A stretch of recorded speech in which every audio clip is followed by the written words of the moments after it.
110 شروع ہو رہی ہے۔ آیت نمبر 109 ختم ہو کر 110 شروع ہو رہی ہے۔ اعوذ باللہ من الشیطان الرجیم، بسم اللہ الرحمن الرحیم۔ وَأَقِيمُوا الصَّلَاةَ وَآتُوا الزَّكَاةَ وَمَا تُقَدِّمُوا لِأَنفُسِكُم مِّنْ خَيْرٍ تَجِدُوهُ عِندَ اللَّهِ إِنَّ اللَّهَ بِمَا تَعْمَلُونَ بَصِيرٌ۔ وقالوا لن يدخل الجنة إلا من كان هودا أو نصارى تلك أمانيهم قل هاتوا برهانكم إن كنتم صادقين۔ وَأَقِيمُوا اور قائم کرو، وَأَقِيمُوا اور قائم کرو، الصلاة نماز، وَأَقِيمُوا الصَّلَاةَ اور نماز قائم کرو، وَآتُوا اور ادا کرو، الزَّکاۃ زکوٰۃ، وَأَقِيمُوا الصَّلَاةَ وَآتُوا الزَّکَاۃ اور نماز قائم کرو اور زکوٰۃ ادا کرو۔ وما اور جو تقدموا تم آگے بھیجو گے، وما تقدموا اور جو تم آگے بھیجو گے، لِأَنفُسِكُمْ لی کے لیے، انفس جانے، کم اپنی، وما تقدموا اور جو تم آگے بھیجو گے، لِأَنفُسِكُمْ اپنی جانوں کے لیے، آسان کر لیں اپنے ہی لیے، اپنے ہی لیے، من خیرن کوئی بھی نیکی اور کوئی بھی بھلائی، تجدوہ اس کو پالو گے، تجدوہ تم اس کو پالو گے یا وہ تمہیں موجود ملے گی، عند اللہ اللہ کے پاس، تجدوہ عند اللہ وہ تمہیں موجود ملے گی اللہ کے پاس، تم اسے پالو گے اللہ کے پاس۔ اِنَّ بے شک، اللہ بما تعملون جو کچھ تم کرتے ہو، بصیر دیکھ رہے ہیں۔ ان اللہ بما تعملون بصیر بے شک جو کچھ تم کرتے ہو اللہ تعالیٰ اس کو دیکھ رہے ہیں۔ پچھلی آیات میں اگر دیکھا جائے تو اللہ تعالیٰ نے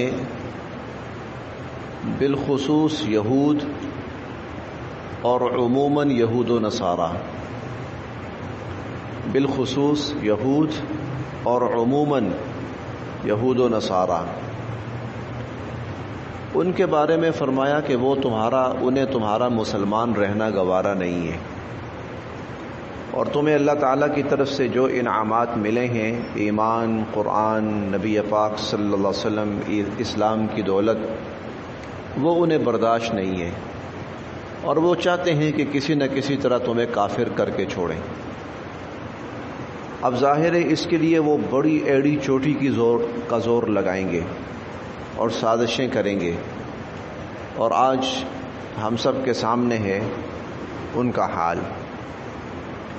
یہ ساری بات بیان کرتے کرتے اللہ تعالیٰ نے فرمایا وَأَقِيمُوا الصَّلَاةَ وَآتُوا الزَّكَاةَ نماز قائم کرو اور زکوٰۃ ادا کرو۔ عجیب بات ہے کہ ہم نے دنیا کفر کا مقابلہ کرنا ہے، اپنے ایمان کی حفاظت کرنی ہے، تو اللہ تعالیٰ اس کا حل بتا رہے ہیں، نماز قائم کرو اور زکوٰۃ ادا کرو۔ اس کی وجہ یہ ہے، حضور علیہ الصلاۃ والسلام کا فرمان مبارک ہے، من ترک صلاۃ متعمدا، من ترک صلاۃ مکتوبۃ متعمدا فقد بریت منہ ذمۃ اللہ۔ جب کوئی شخص ایک فرض نماز جان بوجھ کر چھوڑ دیتا ہے تو اللہ تعالیٰ نے اس کی حفاظت کی جو ذمہ داری لی ہوئی ہوتی ہے اللہ تعالیٰ وہ ذمہ داری چھوڑ دیتے ہیں۔ اب اگر ایک شخص فرض نماز کا اہتمام کرتا ہے تو اللہ تعالیٰ اس کو اپنی حفاظت میں لے لیتے ہیں، اپنی خاص الخاص سیکیورٹی میں، حفاظت میں، حصار میں لے لیتے ہیں۔ اور جب پوری امت من حیث المجموع نماز کا اہتمام کرتی ہے تو اللہ تعالیٰ پوری امت مسلمہ کو اپنی حفاظت میں لے لیتے ہیں۔ اب آئے کوئی کرے مقابلہ، کوشش کرے نقصان پہنچانے کی، نہیں نقصان پہنچا سکے گا، کیونکہ انسان اللہ کی حفاظت میں آ گیا ہے، اللہ کے حصار میں آ گیا ہے۔ اسی لیے اللہ تعالیٰ فرماتے ہیں تم نماز قائم کرو، یہ دنیا کفر جتنی مرضی سازشیں کرتے رہیں، اب میں تمہاری حفاظت کر رہا ہوں، تمہاری حفاظت کی ذمہ داری اب میں نے لے لی، تم میری حفاظت میں آ گئے، حفاظتی حصار میں آ گئے، تم میری سیکیورٹی میں آ گئے ہو، تم میری تحویل میں آ گئے ہو، اب تمہیں کوئی کچھ نہیں کہہ سکتا۔ اسی لیے فرمایا یہ لوگ تمہیں کافر کرنے کی کوشش کریں گے، انہیں تمہارا اسلام، ایمان، قرآن، دین یہ گوارا نہیں ہے، تم نماز کا اہتمام کرو۔ اندازہ لگائیے نماز کیسا عمل ہے، کتنا بڑا عمل ہے۔ اسی لیے نبی کریم صلی اللہ علیہ وسلم دنیا سے تشریف لے جاتے ہوئے آخری نصیحت اور ہدایت یہ فرما کے گئے الصلاۃ الصلاۃ الصلاۃ، اے میری امت نماز نہ چھوڑنا، نماز نہ چھوڑنا، نماز نہ چھوڑنا۔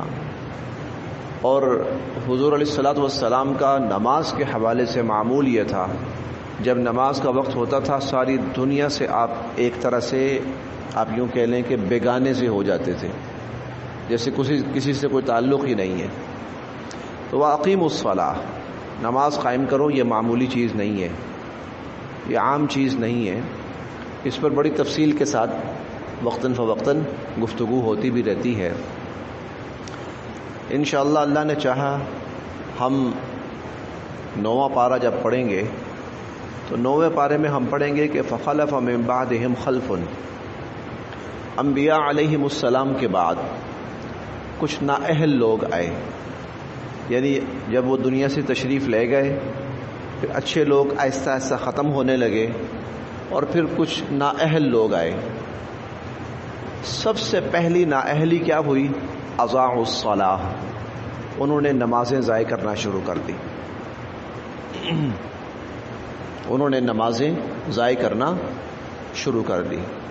یہ نماز کا پڑھنا کوئی بڑھاپے میں جا کے کرنے والا عمل نہیں ہے، جیسے ایک کسی عرصے میں تصور رہا ہے بڑھاپے میں جا کے نمازوں کے سوا کرنا ہی کیا ہے، اور تو یہ تو جوانی کے کام تھوڑے ہیں، نہیں۔ اللہ تعالیٰ فرض فرما دیتے ہیں نماز جب بچہ 10 سال کی عمر کو پہنچ جاتا ہے۔ اسی لیے حضور علیہ الصلوۃ والسلام فرماتے ہیں کہ 10 سال کا بچہ نماز نہیں پڑھتا، 7 سال کی عمر میں اس کو تلقین اور ترغیب دیں۔ 10 سال کا ہو گیا اور اب بھی نہیں پڑھتا، اب اس کو مار بھی سکتے ہو، اب اس کو نماز نہ پڑھنے پر اللہ تعالیٰ یہاں پر وہ اصول لاگو نہیں ہوتا، مار نہیں پیار، یہاں وہ اصول لاگو نہیں ہوتا، یہاں یہ ہے کہ پیار سے نہیں پڑھتا تو مار بھی، پیار سے نہیں پڑھتا تو مار بھی۔ تو یہ نماز اس لیے کہ امت کی اصلاح، امت کی اصلاح، امت کی خیر نماز میں بحیثیت مجموعی۔ بڑا سخت جملہ ارشاد فرمایا نبی صلی اللہ علیہ وسلم نے، آپ کی زبان مبارک بہت نرم تھی، شائستگی، بشارت والی، لیکن کہیں کہیں جا کر وہ زبان سخت ہو جاتی تھی، وہاں ضرورت ہوتی تھی، اور وہ سخت الفاظ استعمال فرمائے نماز کے بارے میں، من ترک صلاۃ متعمدا فقد کفر، جس نے جان بوجھ کر نماز چھوڑی اس نے کافروں والا کام کیا۔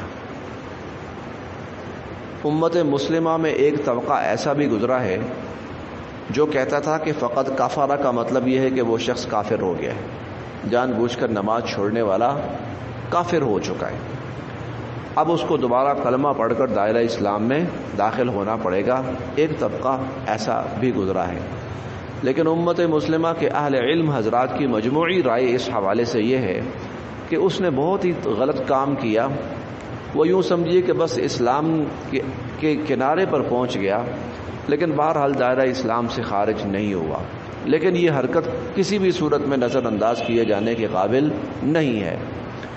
تو آپ دیکھیں گے کہ بہت بڑی مصیبت کا ذکر آئے گا، ساتھ نماز کا ذکر آئے گا. حل یہ ہے،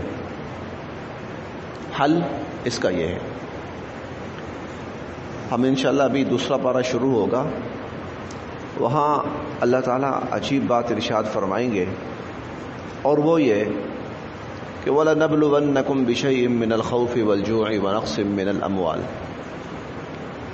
میں نے تم لوگوں کو آزمانا ہی آزمانا ہے، ضرور بالضرور آزمائش تو آنی ہی آنی ہے. مالی اعتبار سے آئے، جانی اعتبار سے آئے، اولاد میں آئے، پیداوار میں آئے، کاروبار کے اندر آئے، آزمائش آئے گی. اب وہاں پر اللہ تعالیٰ نے دو باتیں ارشاد فرمائی.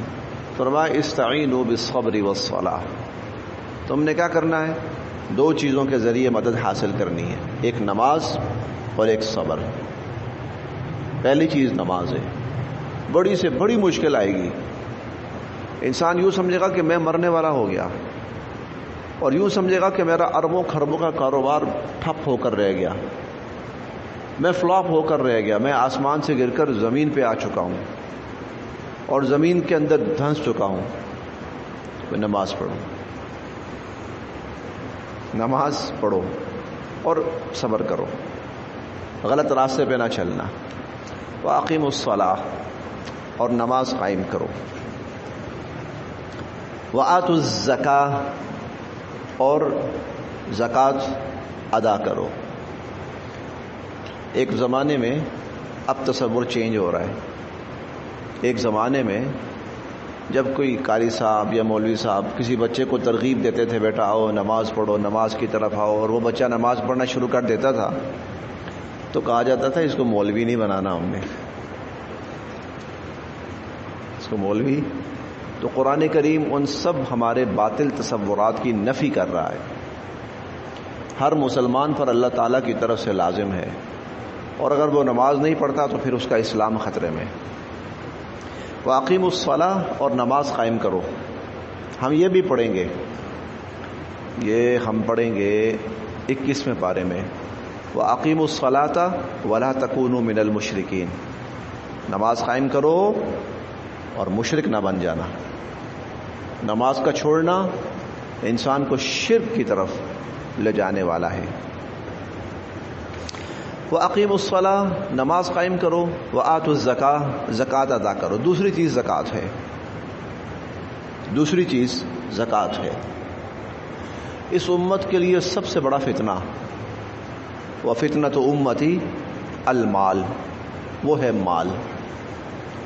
مال کی محبت آ گئی، مال کی حرص آ گئی، مال کا لالچ آ گیا، یہ انسان برباد. پھر انسان اس مال کے حاصل کرنے کے لیے کسی بھی پستی میں گر سکتا ہے، کسی بھی انتہا میں جا سکتا ہے، سگے باپ کو مار سکتا ہے. جی، اور میں پہلے بھی ایک دفعہ یہ واقعہ سنایا تھا. میں یونین کونسل میں بیٹھا ہوا تھا، بیٹھے تھے کچھ اور بھی لوگ. ایک ڈیتھ سرٹیفکیٹ پڑا ہوا تھا. ایک آدمی کی نظر پڑی، اس نے نام پڑھا ڈیتھ سرٹیفکیٹ. کہتا ہے یہ کون ہے؟ وہ جس نے کمپوز کیا تھا وہ کہنے لگا جی وہ لڑکا آیا تھا، وہ اس نے کہا میرے والد صاحب فوت ہو گئے، تو یہ اس کے والد کا ڈیتھ سرٹیفکیٹ ہے. وہ کہنے لگا یار یہ بندہ زندہ ہے، کس نے کہا مر گیا ہے؟ ڈیتھ سرٹیفکیٹ اس کا ہوتا ہے جو مر چکا ہے. یہ بندہ زندہ ہے. بیٹا آیا ہے، ہم نے آئی ڈی کارڈ چیک کیا، سب کچھ تسلی کر کے کہ بیٹا ہی ہے، اور وہ اپنے باپ کا ڈیتھ سرٹیفکیٹ بنوا رہا ہے. وہ کہنے لگا یہ بندہ زندہ ہے. میں کیا پتا، وہ کہیں نہ کہیں سے فارم پر کر کے لے آیا کسی نہ کسی طرح، اور آپ تو جانتے ہی ہیں کہ یہاں ہر فارم پر ہو جاتا ہے. تو فارم پر کر کے لے آیا ہے، اور بیٹا باپ کا ڈیتھ سرٹیفکیٹ بنوا رہا ہے اور باپ زندہ ہے. اب وہ کرنا کیا چاہتا ہے؟ آپ سب سمجھدار ہیں. وہ باپ کے مال پہ قابض ہونا چاہتا ہے کسی نہ کسی طرح، اس کے لیے وہ اپنے زندہ باپ کو مار رہا ہے. وہ وفتنۃ امتی المال، میری امت کا فتنہ مال ہے. مال کی محبت جب دل میں آتی ہے نا تو پھر انسان سے آپ کسی بھی برائی کی توقع کر سکتے ہیں. اور ہمارے سامنے اتنے مناظر پھیلے ہوئے ہیں، کوئی حد و حساب نہیں. تو اللہ تعالیٰ وہ محبت دل سے نکالنا چاہتے ہیں تاکہ انسان پستی میں نہ گرے. اب اس کو تلقین کر رہے ہیں کہ وہ جو مال تیرے پاس ہے اس کو اللہ کی راہ میں خرچ کر، یہ تیرے ہاتھ سے نکلے، یہ اوروں تک پہنچے. اب یہ مال جو وہ اوروں کو دے رہا ہے نا، تو یہ اس کے اوپر کوئی لازمی نہیں ہے کہ وہ دے. بھائی کیوں؟ مثال کے طور پر میرے پاس میرا مال ہے، 1 کروڑ روپے کا مالک ہوں میں. اس 1 کروڑ میں کسی کا کوئی حق نہیں، اصولی طور پر میں نے کمایا ہے، میرا مال ہے. لیکن یہاں اللہ تعالیٰ ہمیں کیا کہہ رہے ہیں کہ اس 1 کروڑ میں سے تو کچھ پیسے نکال اور دے کسی کو. کیوں؟ محنت میں نے کی ہے، کمایا میں کسی کو کیوں دوں؟ یا تو یہ کہ وہ میرے ساتھ شامل تھا.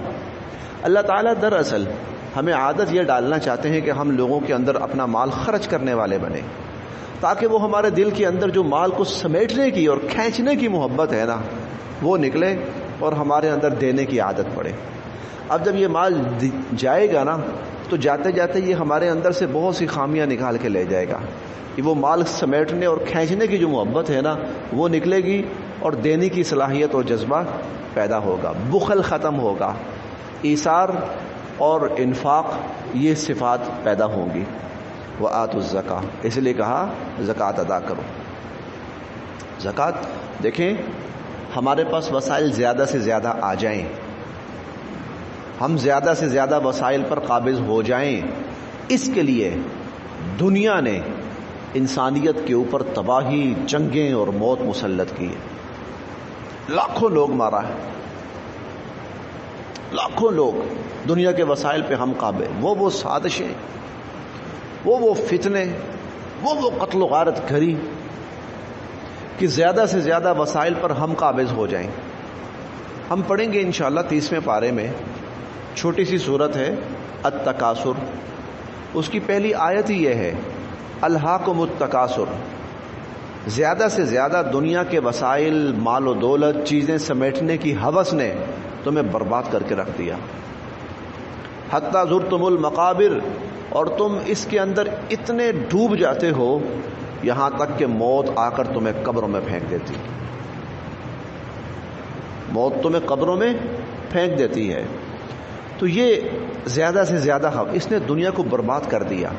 دنیا کی بڑی طاقتیں دنیا کے وسائل پہ قابض ہونے کے لیے کہ ہمارے پاس زیادہ سے زیادہ وسائل آ جائیں، ہم دنیا کی مضبوط ترین قوم بن جائیں، ہماری معیشت دنیا کی مضبوط ترین معیشت بن جائے. اس کے لیے اب انگریز ہندوستان میں آ کر کیا کچھ کرتا رہا. جب ہندوستان میں آیا تو ہندوستان سونے کی چڑیا تھی، ہندوستان سونے کی چڑیا تھی.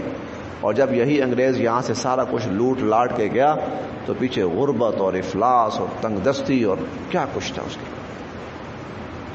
اب یہ جو تھا نا لارڈ ماؤنٹ بیٹن، یہ وائسرائے ہند بن کر آیا تھا. آخری وائسرائے ہند یہ ماؤنٹ بیٹن ہی تھا. یہ اس سے پہلے کافی عرصہ پہلے 1935 میں 1835 میں یہ ہندوستان آیا وزٹ کرنے کے لیے. تو وزٹ کر کے جب یہ گیا تو اس نے جو اپنی آگے یادداشت پیش کی یا جو اس نے آگے کارگزاری کہہ لیجیے رپورٹ اس نے آگے پیش کی، اس نے کہا میں ہندوستان پھرا ہوں اور مجھے 2 چیزیں نہ ہونے کے برابر ملی ہیں کہ وہ نہ ہونے کے برابر ہیں. اس نے کہا ایک تو اس کے اندر میں نے چوری نہیں دیکھی یہاں ہندوستان میں کہ لوگ چوری کرتے ہوں، اور دوسری چیز جو میں نے دیکھی ہے وہ بھیک مانگنے والے میں نے بہت کم دیکھے ہیں کہ بھیک مانگنے والے لوگ ہوں. تو معاشی اعتبار سے یہ خطہ ایسا وہ تھا، سونے کی چڑیا تھی، پر آسائش تھی، لوگوں کی ضروریات پوری ہو رہی تھی. پھر جب وہ گیا ہے اس کے بعد کی صورتحال آپ کے سامنے، بھکاریوں کی فوجیں یہاں پیدا ہوئی ہیں. اس کے بعد تو یہ لوگ دنیا کا مال سمیٹنے کی ہوس. تو زکوٰۃ کیا کرتی ہے، انفاق کیا کرتا ہے، انسان کے اندر سے وہ سمیٹنے کی ہوس نکالتا ہے اور دینے کی سوچ اور دینے کا جذبہ اور دینے کی صفت پیدا کرتا ہے. وآتوا الزکاۃ، یہاں سے پھر وہ خرابیاں ختم ہوتی ہیں، پھر وہاں خرابیاں ختم ہوتی ہیں، خامیاں ختم ہوتی ہیں، پھر صفات پیدا ہوتی ہیں. آپ نے وہ زمانہ پڑھا ہے اور وہ زمانہ دنیا پھر دیکھے گی کہ جب زکوٰۃ دینے کے لیے کوئی بندہ نکلتا تھا اور زکوٰۃ لینے والا کوئی نہیں ہوتا تھا. زکوٰۃ لینے والا کوئی نہیں، بھائی میں تو خود دینے کے لیے نکلا ہوں، ارے بھائی کوئی لے لو، ہم تو خود دینے کے لیے نکلے ہوئے ہیں. یہ حال تھا. تو وہاں پر کیسے کوئی بھلا چوری، ڈاکہ، قتل و غارت گری کیسے ہو سکتا تھا؟ وما تقدموا، اور جو بھی تم آگے بھیجو گے، لانفسکم، اپنے لیے، اپنی جانوں کے لیے، من خیر، کوئی بھی بھلائی، تجدوہ، تم اس کو موجود پاؤ گے، عند اللہ، اللہ کے پاس، تجدوہ عند اللہ، تم اس کو اللہ کے پاس موجود پاؤ گے. ان اللہ، بے شک اللہ تعالی، بما تعملون، جو کچھ تم کرتے ہو، بصیر، اس کو دیکھ رہے ہیں. وقالو، اور یہ لوگ کہتے ہیں، یہاں مراد یہود اور نصارہ ہیں. وقالو، اور یہ لوگ کہتے ہیں، لن يدخلا، ہرگز داخل نہیں ہوں گے، لن يدخلا، ہرگز داخل نہیں ہوں گے، الجنت، جنت میں، لن يدخل الجنہ، ہرگز جنت میں داخل نہیں ہوں گے، الا، مگر، من، جو، کانا، ہوا، ہودن، یہودی، او، یا، نصارا، عیسائی. لن يدخل الجنت الا من كان هودا او نصارا، کہ یہودی اور عیسائی کے سوا کوئی جنت میں داخل نہیں ہو سکے گا.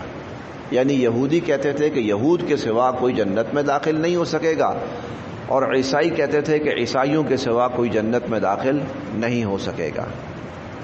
تل کا، یہ، امانیہم، امانی، آرزویں، خواہشات، ہم، ان کی، تل کا امانیہم، اللہ تعالیٰ فرماتے ہیں یہ صرف ان کی خواہشات ہیں، یہ صرف ان کی خواہشات ہیں. آپ اس کا ترجمہ کر سکتے ہیں غلط فہمی، خوش فہمی بھی کہہ سکتے ہیں، یہ محض ان کی خوش فہمیاں ہیں. قل، آپ کہیے، آپ ان سے کہیے، ہاتھو، لاؤ، برہانکم، برہان، کوئی دلیل، کم، اپنی، ہاتھو برہانکم، لاؤ اس پر کوئی دلیل. یہ تمہارا دعویٰ ہے نا کہ جنت میں صرف یہودی جائیں گے، تمہارا دعویٰ ہے، دلیل کیا ہے اس کی؟ دلیل لاؤ. قل، آپ ان سے کہیے، ہاتھو، لاؤ، برہانکم، اپنی دلیل، ان، اگر، کنتم، ہو تم، صادقین، سچے، ان کنتم صادقین، اگر تم سچے ہو. بلا، کیوں نہیں، بلا، کیوں نہیں. اس کیوں نہیں کا مطلب یہ ہے کہ یہود اور نصارہ کے سوا کوئی اور جنت میں بھلا کیوں نہیں جائے گا؟ جائے گا. کون جائے گا؟ من، جس نے، من، جس نے، اسلم، جھکا دیا، اسلم، جھکا دیا، وجہہ، لفظی ترجمہ ہے چہرہ، اپنا چہرہ، لیکن مراد ہے اپنی ذات، اپنی ذات کو، اپنے آپ کو. من اسلم، جس نے جھکا دیا، وجہہ، اپنے آپ کو، للہ، اللہ کے سامنے. یہ لفظی ترجمہ کیا ہے، جس نے اپنے آپ کو اللہ کے سامنے جھکا دیا. اسی اسلمہ سے مسلم بنا ہے، اور مسلم یا اسلمہ اس کا معنی ہے فرما بردار ہو جانا. من اسلم وجہہ للہ، جو اللہ کا فرما بردار بن گیا، جو اللہ کا فرما بردار بن گیا. وہوا، اور وہ، محسن، نیکوکار ہے، نیک اعمال کرنے والا ہے، جس نے اپنے آپ کو اللہ کے سامنے جھکا دیا اور وہ نیک اعمال کرنے والا ہے، فلہ، سو اس کے لیے ہے، اجرہ، اس کا اجر، عند ربہ، اس کے رب کے پاس، فلہ اجرہ عند ربہ۔ اب اگر کوئی اپنے آپ کو کہتا ہے میں یہودی ہوں، لیکن وہ ان دو شرائط پہ آ جاتا ہے، اپنے آپ کو اللہ کا فرما بردار بنا لیتا ہے اور اللہ کے بتائے ہوئے نیک اعمال کرتا ہے، وہ جنت میں جائے گا۔ اب کوئی عیسائی ہے، وہ اس اصول پہ آ جائے، وہ جنت میں جائے گا۔ اب کوئی مشرک ہے، وہ اس اصول پہ آ جائے، وہ جنت میں جائے گا۔ اب کوئی مسلمان کہلاتا ہے اپنے آپ کو، وہ اس اصول پہ آ جائے، جنت میں جائے گا، وہ جنت میں جائے گا۔ اب اپنے آپ کو جھکانے کا مطلب کیا ہے؟ یعنی جو بات اللہ تعالیٰ فرمائے اس کو مان لیں، جو بات اللہ تعالیٰ فرمائے مان لیں۔ اب اللہ تعالیٰ کی فرمائی ہوئی آخری باتیں کیا ہیں؟ تمام انبیاء علیہم السلام پر ایمان لاؤ، تمام کتابوں پر ایمان لاؤ، آخرت پر ایمان لاؤ، نبی کریم صلی اللہ علیہ وسلم کو اللہ کا نبی اور آخری نبی اور سارے نبیوں سے افضل اور اعلیٰ تسلیم کرو اور مانو، ساری کائنات اور ساری دنیا کا نبی مانو، اور پھر اللہ کے بتائے ہوئے نیک اعمال کرو، چاہے وہ نماز کی صورت میں، عبادات کی صورت میں ہو یا معاملات کی صورت میں۔ یہ ہے اس کا خلاصہ۔ تو من اسلم وجہہ للہ، جس نے اپنے آپ کو اللہ کے سامنے جھکا دیا، اللہ کا فرما بردار بنا دیا، وہو محسن، اور وہ نیکوکار بھی ہے۔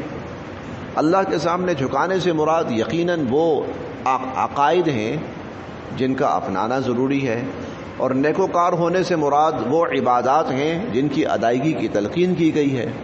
تو فلہ اجرہ عند ربہ، تو ایسے شخص کا اجر اس کے رب کے ہاں محفوظ ہو چکا۔ ولا خوف، ولا اور نہیں، خوف کوئی ڈر ہوگا، علیہم ایسے لوگوں پر، ولا خوف علیہم ایسے لوگوں پر کوئی ڈر نہیں ہوگا، ولا هم یحزنون، اور نہ ہی ایسے لوگ غمگین ہوں گے، نہ ایسے لوگوں پر کوئی ڈر ہوگا اور نہ ہی ایسے لوگوں کو آخرت میں کوئی غم ہوگا۔ بس یہاں